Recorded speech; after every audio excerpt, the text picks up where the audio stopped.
Showing you one one movie, small movie. Yes. This is a fish. So we are going to work on it, but let me show you what we are thinking about it. So this is this fish is blind, so he cannot see anything because he lives in deep sea, so deep water, and this red spot. Can just repeat. How do I do that? Can you help me?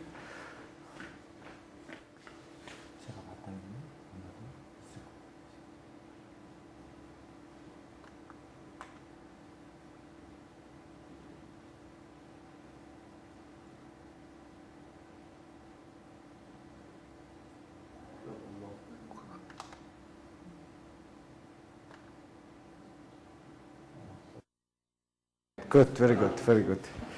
So, can you see this this red spot here? This red spot is not this red spot. This red spot is a prey. So this fish is catching this prey, okay? And so far from, I mean, when he is far from the prey, okay, this fish has a kind of electric dipole in the tail, and this electric dipole generates electrical field, and then this electrical field touches this one, then it is perturbed, and this fish has a lot of sensors along his sides, and this fish senses this perturbed electrical field, and so he can image this prey and catch it.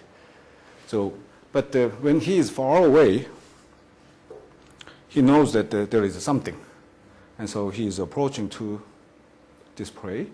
And when he is near the prey, then he has more detailed information about the prey and catch it. So it is kind of far field measurement, and approaching to the prey, it is near field measurement. So he's using different kind of the information when he catches this. Of course, we need to make a mathematical model of this and implement it to make sure that this is the case. But this is what we think that what he is doing. So as you can see, this prey is very small. Okay, so I'm going to show you what kind of information you can get from far field measurement and near field measurement when the prey is small. Okay, so this is the topic of this talk.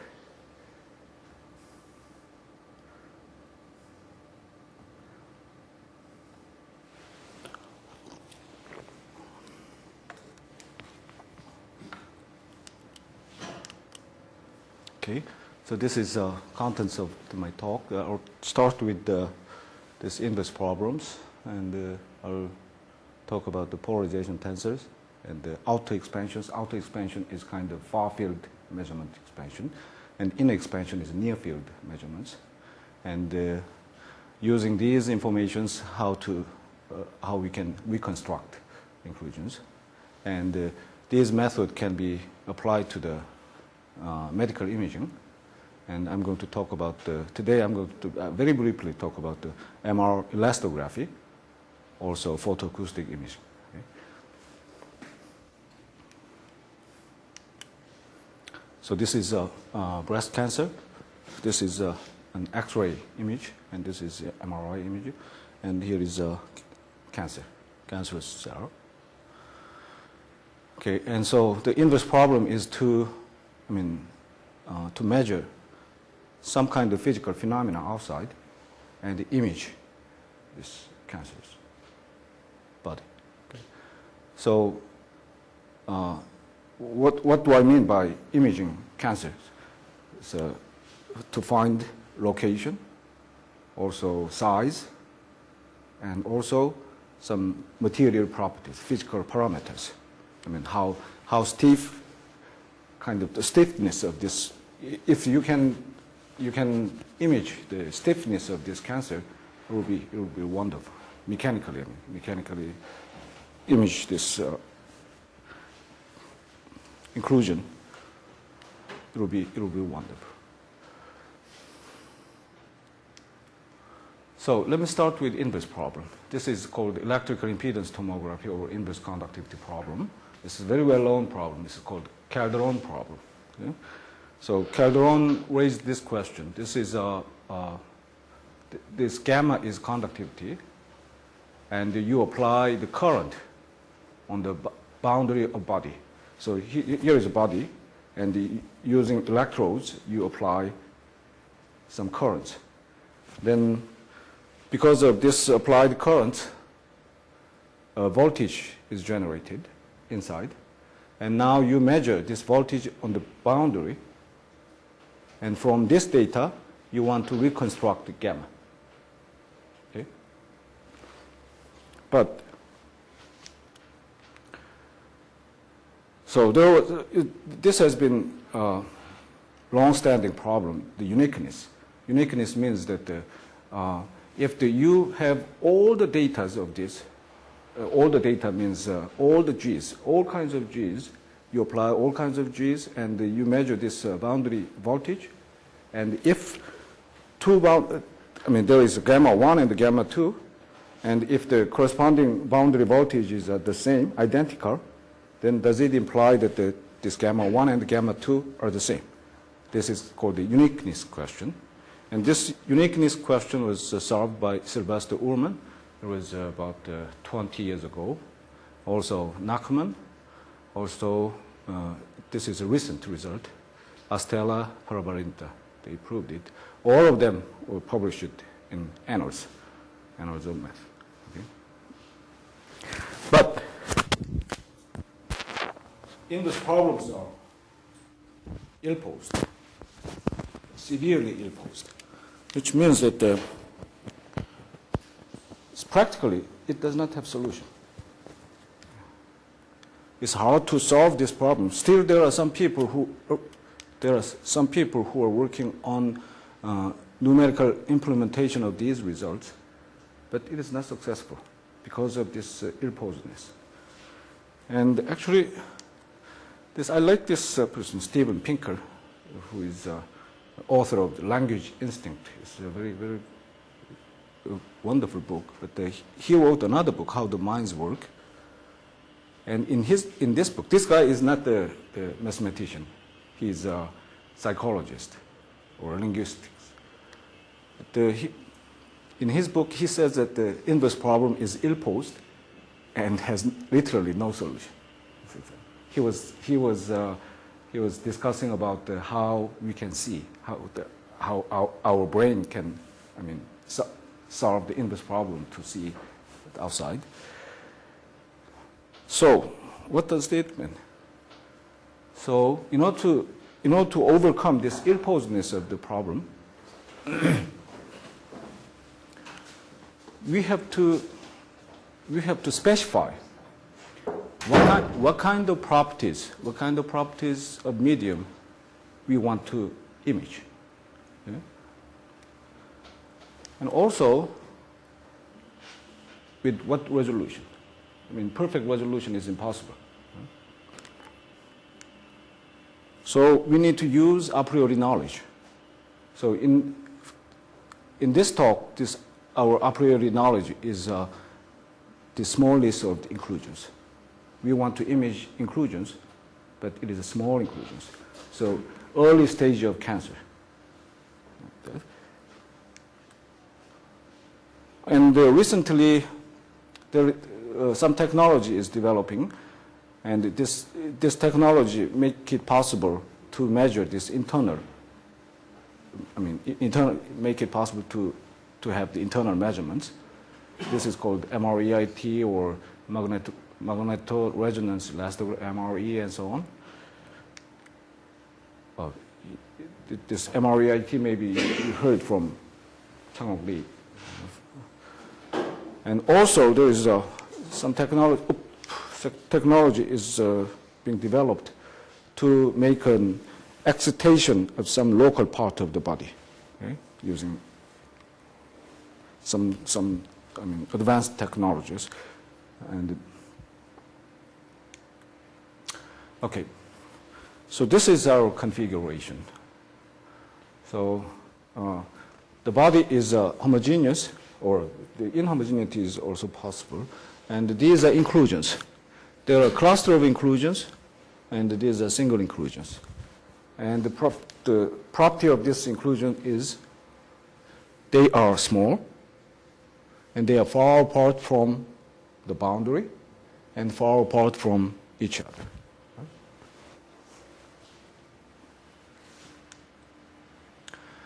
Now, let's start with boundary reconstruction from the boundary measurement. Now, this data, all kinds of information is mixed inside this voltage. Now, in order to get the right information, in order to extract the right information from this data, we need a good approximation. So approximation is sometimes better than the real thing. So actually, I mean it. Okay. So in order to derive a good approximation, we need the concept of polarization tensor first. So let me start with polarization tensor. So there are many ways to introduce a polarization tensor, but this is probably the easiest way of doing it. So this is inclusion. So we can, without this inclusion, the field was uniform. Okay? But the field has been perturbed because of this inclusion. In the presence of this inclusion, this field has been perturbed. It is perturbed inside as well as outside. Okay? Now, so this is the mathematical model of this one. So B is an inclusion, and this is a uniform field, and this is a perturbed field. Okay? So perturbation is very small as you go to infinity. But if you make an expansion of this perturbed field at infinity, the perturbation is this called the dipole approximation. This perturbed field is the background field without the inclusion plus something here. And this must be, yes. Oh, this is 2. I'm sorry, this must be 2. Yeah. So what kind of quantity this is? Okay, this A is gradient of this. Okay, and so this gradient of this one acts like a dipole, and this dipole is polarized by, this is a matrix, and then it is spread out by this quantity, x over x cubed, which is the gradient of Green function. Okay. Now this M, this is a 3 by 3 matrix or a 2 by 2 matrix, depending upon the dimension. This matrix is called polarization tensor, okay, associated with the inclusion and the conductivity contrast. Conductivity contrast is the conductivity of the inclusion is K, and the background conductivity is 1. We are assuming that. So, okay. Now, let me just briefly mention one optimal bounds of this polarization tensor. It's called Hyeonbae bound. This name comes from theory of composites. Okay. Okay. Now, sorry. Now this is a trace bound. trace of this, trace is just the sum of eigenvalues. Trace is less than this quantity, and the inverse trace is less than this quantity. So this quantity says that it is less than this green line, so it is this side. And this inequality says that the eigenvalues of this m is above this pink curve, hyperbola. So the eigenvalue, this is one eigenvalue and another eigenvalue of the polarization tensor matrix, and they must be inside this region A and B. Okay?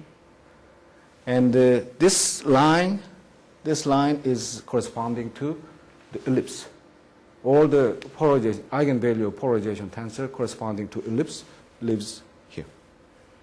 And there was one conjecture of the Polya and Szego. And the conjecture was, actually it is not their conjecture. They didn't know this inequality, but their conjecture can be reinterpreted in this way, like isoperimetric inequalities. If the equality holds, then B must be ellipse.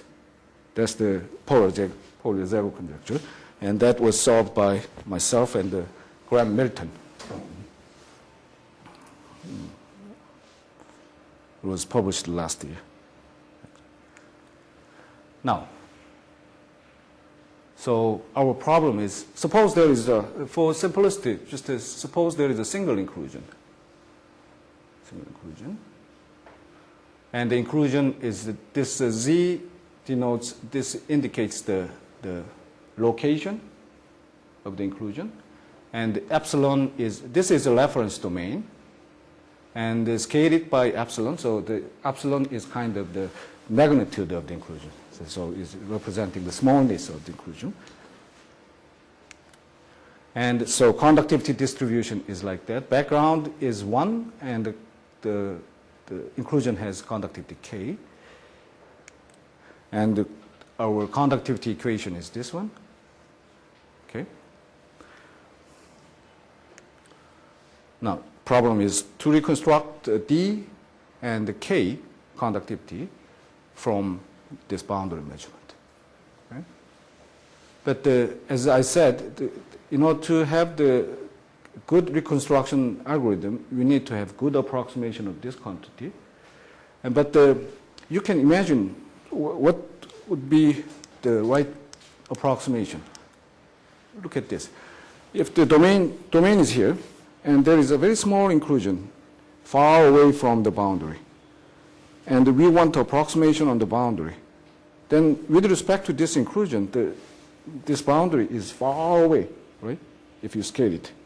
So it is kind of the approximation, expansion at infinity. So at infinity, we already know how the approximation looks like. This one is the background solution, and the gradient of background solution, polarization tensor, and the gradient of green function. Okay? Yeah. So actually that's it. Oh, I'm going backward. So good approximation is this. See? Background solution, and the gradient of background solution, and polarization tensor, and the gradient of green function. But this green function is, in this problem, this is a Neumann problem. So the green function is Neumann function. So this is kind of natural candidate of approximation. And it turns out that this is right approximation. This holds uniformly on the boundary, okay, far away from the inclusions.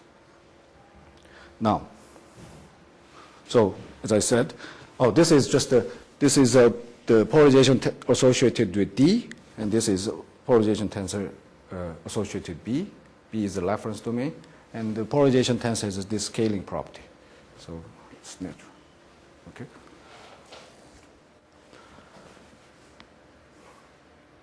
Now, this approximation clearly shows what kind of information we can get.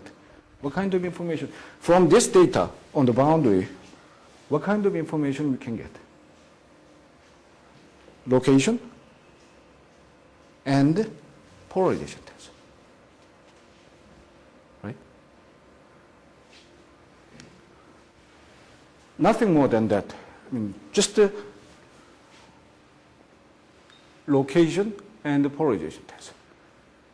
But the polarization tensor has mixed information of conductivity and volume. You see,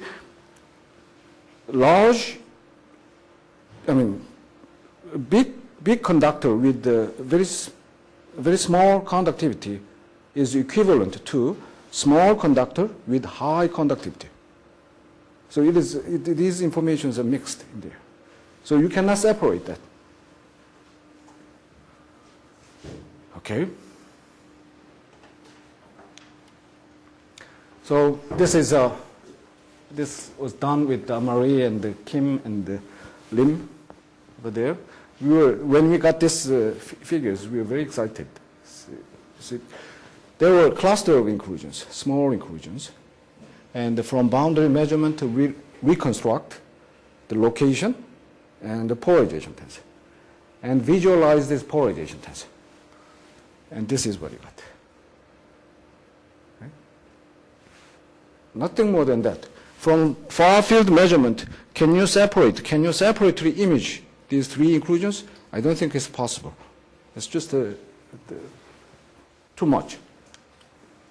The same. So this is kind of equivalent to ellipse. It's a quite natural thing to image. It's an elastic case, the same. Still, there is some work to do about this elastic case, but this is. Now, how about inner expansion? So if we use boundary measurement, kind of far field data, then we reconstruct a mixture of K and the volume, and I cannot separate them. This is what I'm claiming. So how about the internal measurements? If we use internal measurement, then can we separate this? Can we have better image? And to do that, we need to asymptotic expansion of this near the inclusion. So another good approximation of this. Now, conductivity problem has this continuity.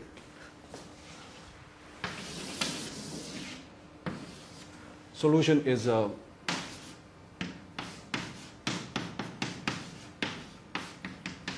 this one.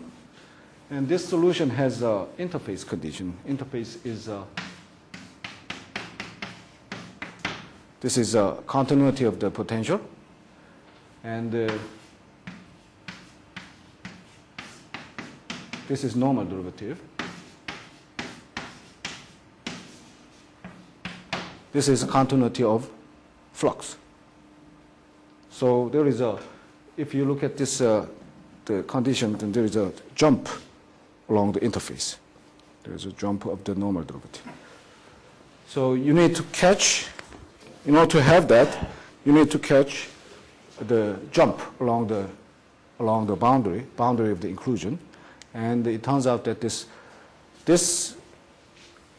is representing the jump along the interface, and we solve this problem. Solve this problem. This is a vector valued function, and then the difference is a kind of dipole, and then represent by this function. Okay.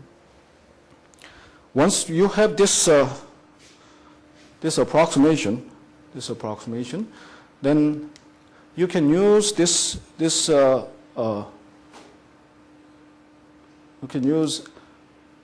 approximation formula and then minimize this with respect to K and B. By this way, you can get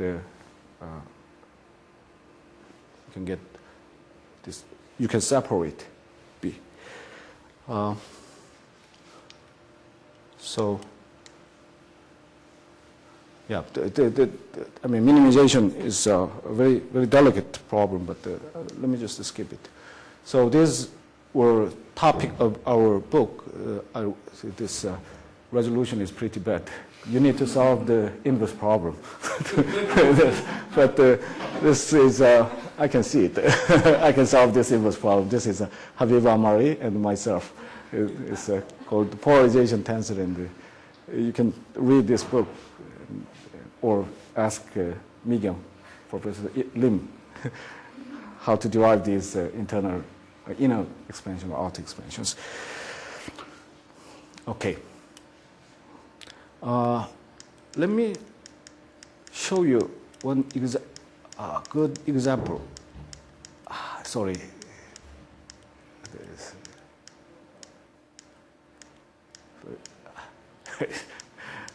Sorry. Okay. This is MRE reconstruction, MR elastography reconstruction. And this for simulation, it's just a homogeneous elastic body. And there were two small inclusions. Okay. And measure internal wave, elastic wave. This is elastic wave. Okay. Now reconstruct from this measurement and take a boundary measurements and reconstruct this two inclusions using the boundary measurement. And this is, you see, the far field measurements cannot separate these two small inclusions, which are very close to each other. It sees as a single inclusion. See, this is a single inclusion. Now what we do is you take a window of this,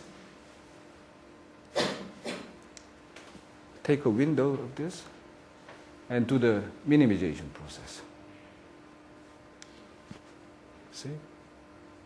You can see this. You can separate.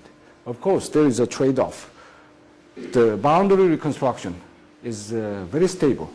So if you add a lot of noise, still you can reconstruct the location. But this internal measurement, internal reconstruction is very unstable. So if you add a little bit of the noise, then it's just it's gone. So there is some kind of trade-off to this. So let me go back.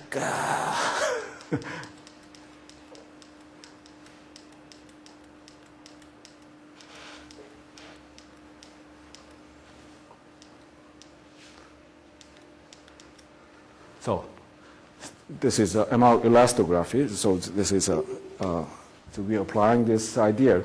I mean, idea of the outer expansion and the inner expansions to the medical imaging modalities. And one of them is MR elastography. MR elastography is a kind of mixture. It's kind of the hybrid method using MRI and elastography. So this work was done with the Hyeonbae and the Pierre Garapon and Lee Hyeonbae. Okay. So this is an elastic body. And the elastic body has an inclusion. And these are lambda and mu are elastic parameters called the Lamé parameters. And the Lamé parameter of the inclusion is different from this background parameter. And we are particularly interested in reconstructing mu tilde, location and size, and the mu tilde. Mu tilde is the stiffness parameter. We want to detect the stiffness of the inclusion mechanically. Okay? So this is actually a lot of the people are working on this MRE. The reason is because of the reconstruction of this stiffness parameter. Actually, the Mayo Clinic and these people and researchers in those clinics are working on this problem. Okay. Now, how it goes? You put the body inside the MRI machine and vibrate on the surface. Then it generates the elastic wave. And the MRI machine can measure this elastic wave. And from using this elastic wave, you want to reconstruct this inclusion. Okay. So inverse problem is from internal measurement U of the displacement vector, reconstruct inclusion D and the stiffness parameter. It's called shear modulus. And so governing equation is a system of linear elasticity called the Lamé system, and with the wave is a frequency.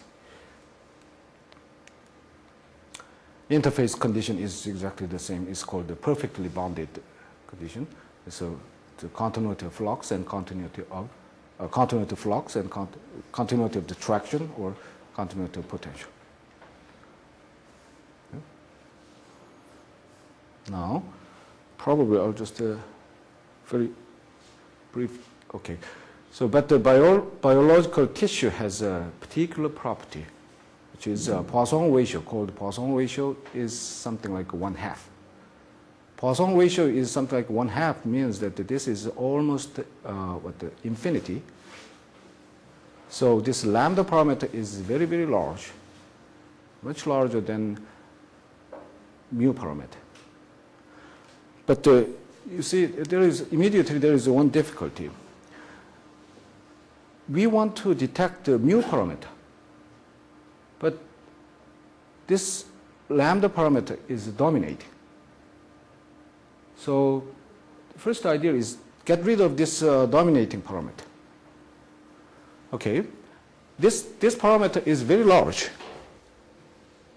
This parameter is very large, but the whole system is bounded, which means that this quantity must be very small. Right? So what they are doing is that they just assume that this quantity, this is incompressible. Divergence of U is 0. Then this is quite simple. You see? So still we are assuming that the inclusion is small. So what the people are doing is that actually engineers are using this method to reconstruct. They are assuming the incompressibility condition, and then this equation becomes this. How do we detect mu? Just to divide it, and you are done. So life is easy. But actually they are using this method to reconstruct this mu parameter. U is what? Vector line is computer? Yes, just a component. Take a component of it. Yes, yes. Right. Okay. Thank you. But we have the data of U, so taking the Laplacian of this already generates some error. Not only that, we are claiming that this incompressibility condition is wrong, mathematically wrong. Okay? So this quantity is whole thing is bounded. So this quantity is small. That's true. But lambda times this quantity is not small. Okay? So this is not the correct approximation. So as I said, this quantity is not small, is small, but lambda times this quantity is not small. So what we did is that we put this one, it's like a kind of, mathematically it's kind of pressure, but physically I don't know what this means. So if you put the P like that, then the original equation looks like this, and send lambda to infinity. Then what is the resulting equation? Resulting equation is something like a modified Stock equation. Okay? So let me skip all the, of course the interface condition is also changed. Okay. Now, it becomes too technical, so let me skip. We can prove that this rigorously that there is a certain estimates. So resulting equation is like this. Okay?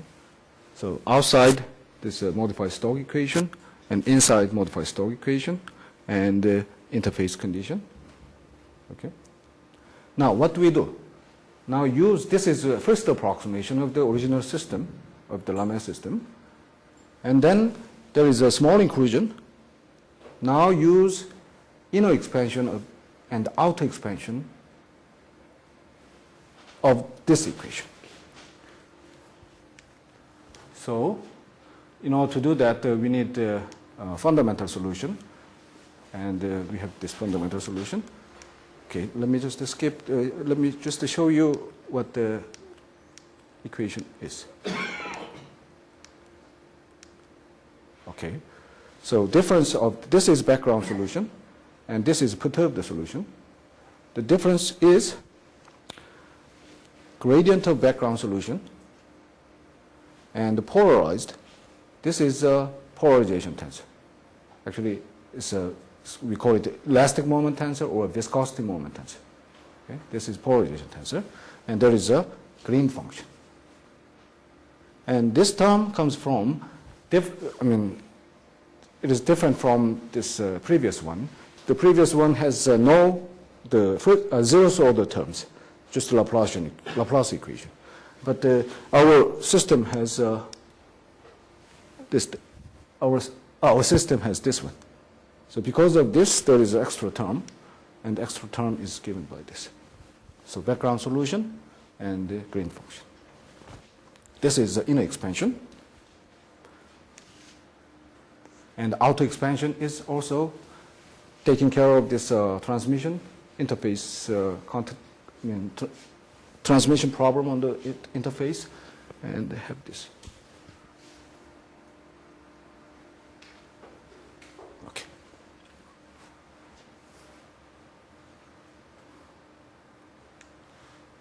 So we do the minimization, and to do the minimization, we use a level set method.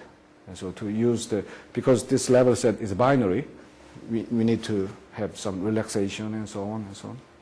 But these are too technical. As I showed you, there was two inclusion, and this is elastic wave measured by the MRI machine.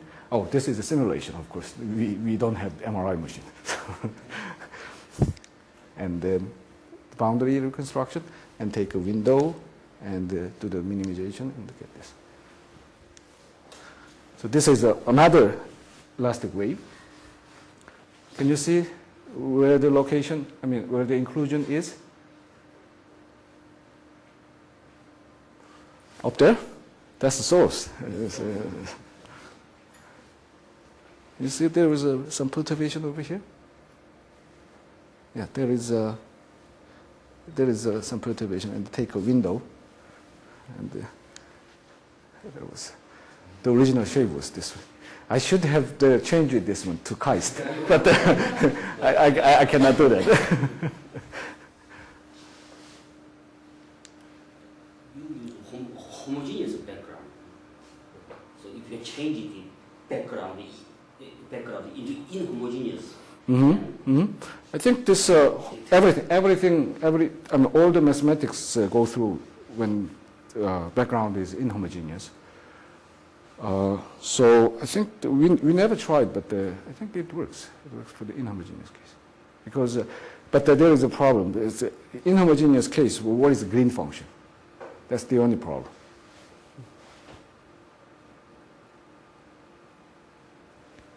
So even if you consider the inhomogeneous case, you assume that the background is none, right?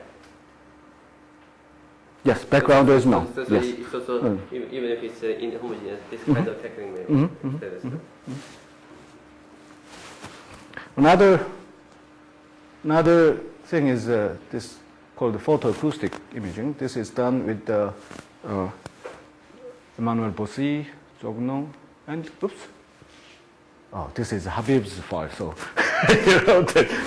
Habib Amari and okay. And this this is recent technologies. I mean, the using laser or like that optical device, you can excite a very small spot of the body, and then this body is heated, so it is expanded, so it generates acoustic waves, and you measure these acoustic waves outside, and then reconstruct the observing region. This is a kind of the hybrids of acoustic wave and the optical tomography. But it is well known that a lot of people are working on this optical tomography, and it is very hard to reconstruct this observing region. Okay? So the problem is modeled by this wave equation, and this is the observing region, and this is given by the initial condition. So this is kind of the inverse source problem, and measuring this wave, I mean outside the body for a long period, and reconstruct this inclusion, I mean location of inclusion, and this energy. Okay, and if everything is there is no boundary, everything is homogeneous and the free space, then there is a mathematical formula, spherical Radon transform, and it is perfect reconstruction. But the problem is the boundary. Because of boundary, you cannot do that. And so instead of that, we use this fundamental solution of the wave equation, and this one as a test function, and compute this quantity. And this quantity has certain interval, such that this integral is non-zero only on certain interval, and we measure this interval. Okay? So let me just show you one numerical example. These are observers, optical observers. There are 7 of them.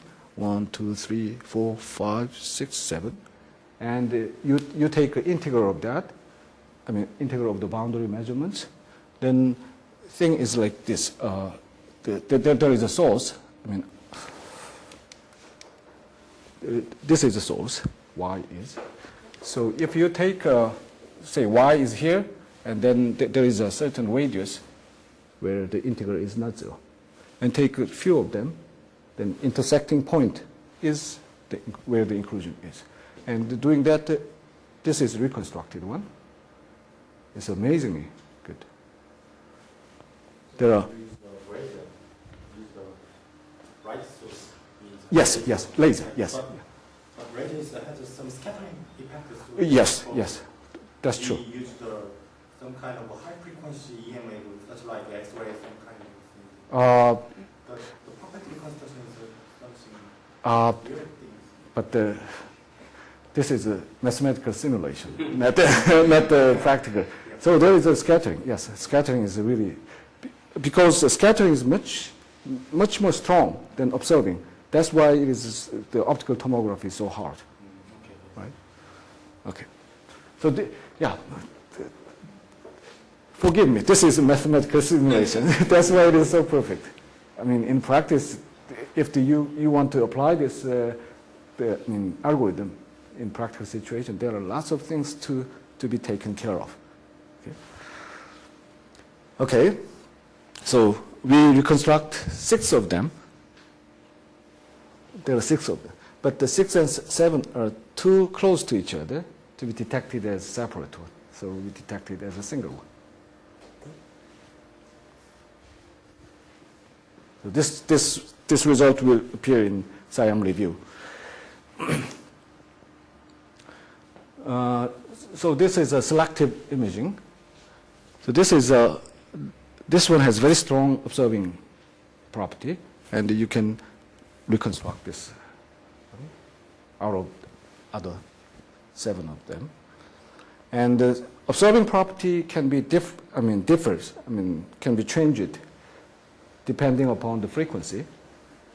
And so one frequency, this is another frequency, and this frequency cannot see this one, right? Then by taking difference of this, you can detect this. Okay. Now let me go back to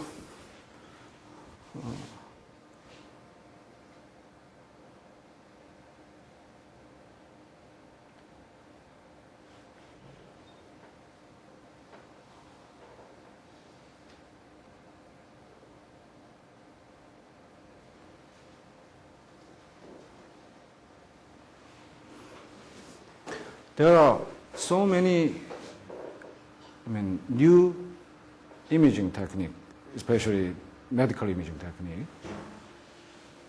And these are all, most of them are using internal measurement like magnetic resonance elastography, or these ones are to excite local parts using time reversal or whatever.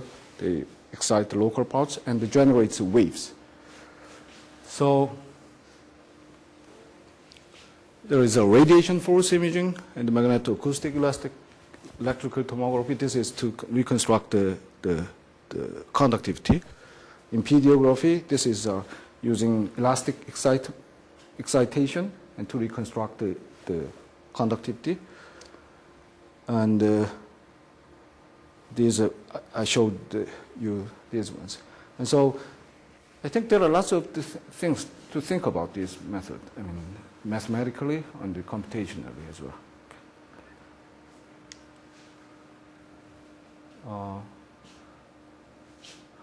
So I'm going backward.